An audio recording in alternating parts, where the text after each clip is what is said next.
उज्जैन से खबर है, जहां उज्जैन के इमाम की राष्ट्र गीत को लेकर के चेतावनी सामने आई है। इमाम जिसने यह कहा कि वंदे मातरम गवाया तो बच्चों को नहीं भेजेंगे स्कूल। इमाम मुफ्ती सैयद नासिर अली नदवी का यह बड़ा बयान। कहना है कि मजहबी आजादी के खिलाफ फैसला मंजूर ही नहीं। जिस स्कूल में होगा वंदे मातरम वहां बच्चे नहीं जाएंगे। हिंदुस्तान की धरती हो या मक्का की, पूजा में शामिल नहीं। इस्लाम एक खुदा को मानने की तालीम देता है, नासिर का ये कहना है। सरकार से फैसला वापस लेने की अपील भी इस दौरान उसकी ओर से की गई है। साथ ही राष्ट्रगीत को लेकर के आपको बता दें, सरकार का आदेश है कि जन गण मन से पहले वंदे मातरम गाया जाएगा।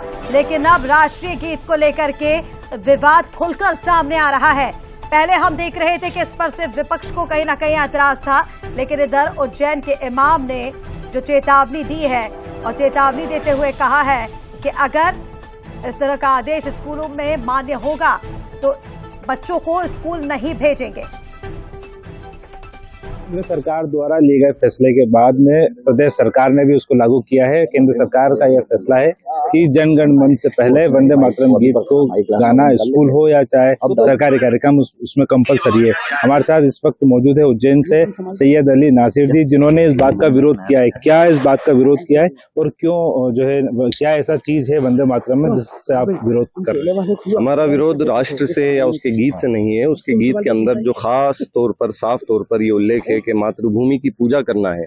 जो भी इस गीत को गाता है वो इस बात का इकरार करता है कि हम हमारी मातृभूमि को, हिंदुस्तान की इस धरती और जमीन की पूजा कर रहे हैं, उसकी इबादत कर रहे हैं। इस्लाम इस चीज की बिल्कुल भी इजाजत नहीं देता, इसलिए कि इस्लाम आधारित है एकेश्वरवाद पर, एक खुदा को मानने पर। हम एक अल्लाह के साथ किसी और को अपनी पूजा पद्धति में शामिल नहीं कर सकते, यहाँ तक कि उसका ख्याल भी दिल में नहीं ला सकते। हम अगर मुसलमान हैं तो हमें एक ईश्वर को पूजना है, एक अल्लाह को मानना है, उसके अलावा किसी की इबादत नहीं करना है। इसलिए हम इस गीत की जो है मुखालिफत करते हैं। कई लोग तो इसका समर्थन भी कर रहे हैं जो मुस्लिम धर्म में है और बड़े पद पे भी हैं, संसद में भी बैठे। वो ख्वाह किसी भी पद पर हों, अगर वो मुसलमान हैं तो उन्हें एक मर्तबा अपना जायजा लेने की ज़रूरत है, अपने इस्लाम को दोबारा रिवाइज करने की ज़रूरत है। उन्हें ये याद रखना चाहिए कि इस्लाम जो है आधारित ही इस बात पर है कि वो जो है एक अल्लाह के साथ किसी की इबादत का ख्याल भी दिल में ना लाए।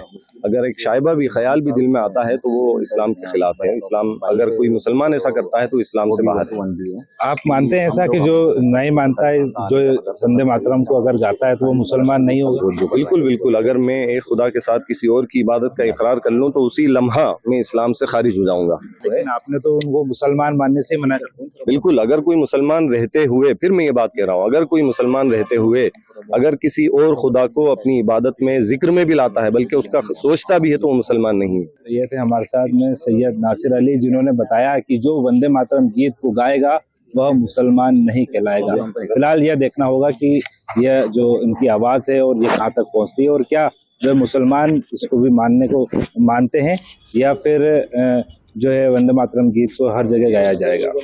उज्जैन से बंसल न्यूज़ के लिए।